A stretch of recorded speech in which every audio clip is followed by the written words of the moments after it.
अस्सलाम वालेकुम। Welcome to Java NetBeans series. Last lecture में हमने देखा कि हम डेटाबेस के किस तरह कनेक्ट करते हैं। हमने कनेक्शन इस्टेब्लिश किया है। अब हम सिर्फ सिंपल जो डेटाबेस हमने क्रिएट किया उसमें हम देखते हैं हम टेबल्स किस तरह यहाँ पर क्रिएट करेंगे। तो आपको मूव ऑन करना है सर्विसेज पर।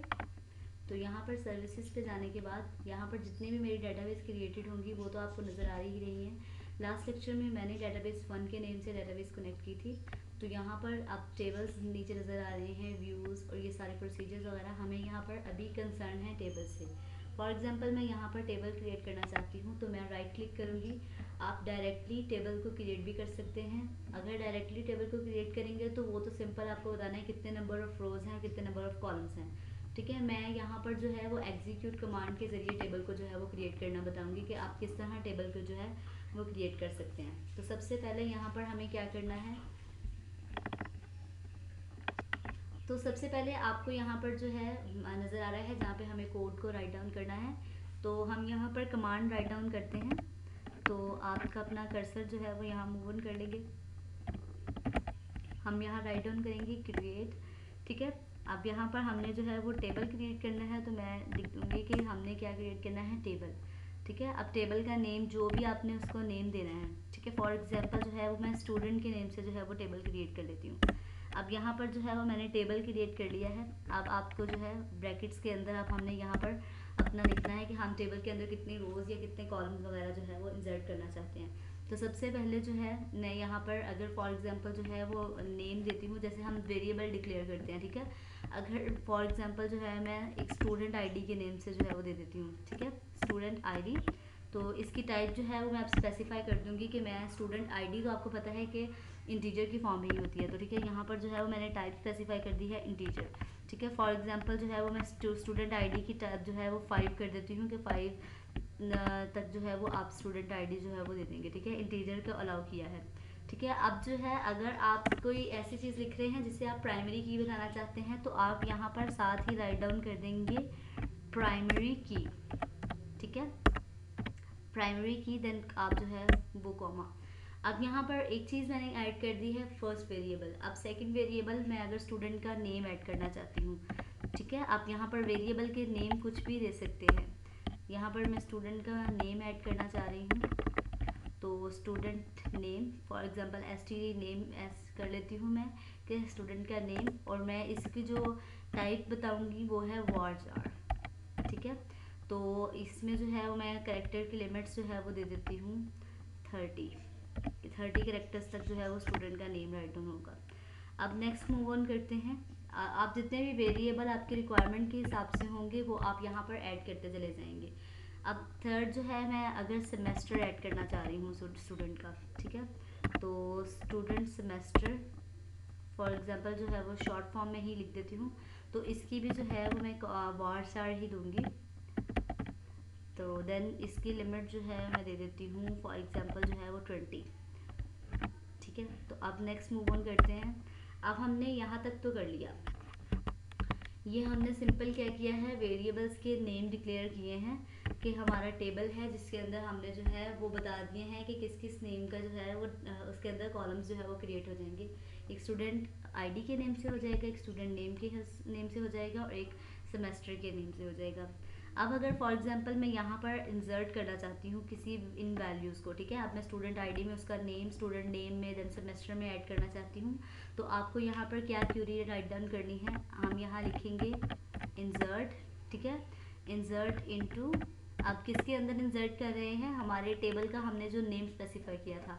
तो आप यहाँ पर देख सकते हैं मैंने अपने टेबल का नेम क्या रखा था, स्टूडेंट। तो हम यहाँ पर उसका नेम जो है वो राइट डाउन कर देंगे जो भी आपने अपने टेबल का नेम जो है वो बनाया था, स्टूडेंट। अब देन यहाँ पर वैल्यूज़ हम ऐड करना चाह रहे हैं, मैं इससे वैल्यूज़ असाइन करना चाह रही हूँ।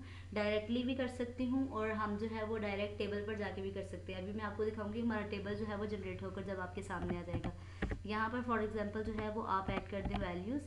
अब हमने यहाँ वैल्यूज़ का मतलब क्या है, हमें यहाँ पर आप डाटा इंसर्ट करना है जितना भी आप जो है वो ऐड करना चाह रहे हैं। सबसे पहले मैंने स्टूडेंट की आईडी दी थी, फॉर एग्जांपल आईडी जो है वो 1 है। ठीक है, तो मैं 1 यहाँ पर लिख दूँगी। देन जो है वो कॉमा, अब स्टूडेंट का नेम है, ठीक है। तो स्टूडेंट का नेम जो है, क्योंकि मैंने उससे वर्ड चार्ट में किया था, फॉर एग्जांपल मैं अपना नेम राइट डाउन कर देती हूँ मुंतहा, ठीक है। अब यहाँ पर नेम तो मैंने राइट डाउन कर दिया है, लेकिन जैसे हम पहले डबल कोट्स के अंदर जो है वो राइट डाउन करते थे कोड में, तो इसमें क्या होगा, हमने इसकी करेक्टर टाइप जो है वो वर्ड चार्ट ली है, तो आपको जो है एक सिंगल कोट के साथ जो है वो आपको करना पड़ेगा दोनों साइड पर जो है। अब यहाँ पर डबल कोटेशन को ऐड नहीं करेंगे, ठीक है। उसके बाद जो है अब मैंने क्या बताना है, मेरा सेमेस्टर, फॉर एग्जांपल जो है 7, ठीक है। 7 ये भी वर्ड चार्ट में था, तो इसके भी हम लोगों ने सिंगल जो है वो आप जो है वो ऐड कर देंगे। देन यहाँ पर आप जो है वो सेमी कॉलन ऐड करेंगे।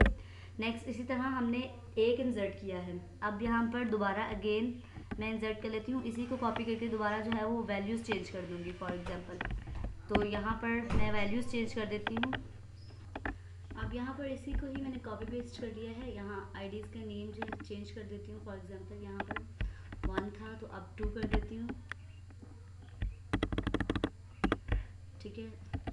नेम चेंज कर देते हैं, अब सेमेस्टर चेंज कर लेते हैं, ठीक है। यहाँ तक तो हमने जी कर लिया है, हमने सिर्फ और सिर्फ इंसर्ट का कोड दिया है, देखा है कि हमने इसमें वैल्यूज़ को इंसर्ट किया है। अब देखते हैं क्या ये इंसर्ट हो भी चुकी हैं या नहीं, ठीक है। तो यहाँ पर जो है आप अपने टेबल पर जाएं, ठीक है। अभी फ़िलहाल जो है वो टेबल इंसर्ट नहीं हुआ, पहले हम इसे जो है वो रन करेंगे।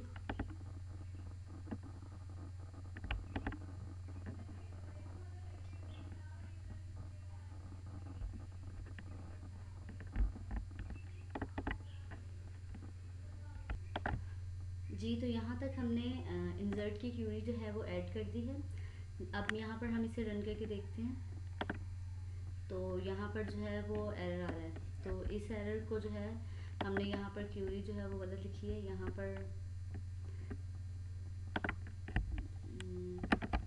पर ये हमें जो है वो ऐड करने पड़ेंगे नेम वगैरह। अब जो है वो इसे रन करती हूँ, ठीक है। तो डुप्लीकेट एंट्री 2,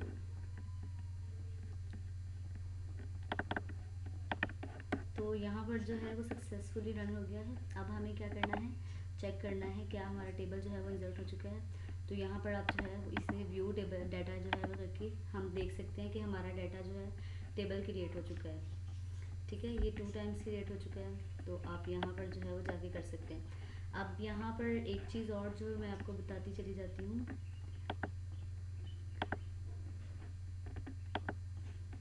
तो वो ये है कि अगर आप यहाँ पर प्राइमरी की जो है वो नहीं लिखते, ठीक है। प्राइमरी की जगह हम जो है वो चाह रहे हैं कि 1 बाय 1 जो है वो की ऑटोमेटिकली 1 बाय 1 इंक्रीज़ होती चली जाए। तो उसकी जगह हम यहाँ पर प्राइमरी की तो राइट डाउन ही रहने देंगे, क्योंकि हमने सिलेक्ट कर दिया है कि की जो है वो प्राइमरी है। तो आप यहाँ पर जो है ऑटो इंक्रीमेंट जो है वो लिख सकते हैं कि हमारी ऑटोमेटिकली 1 बाय 1 की जो है वो इंक्रीज़ होती चली जाए,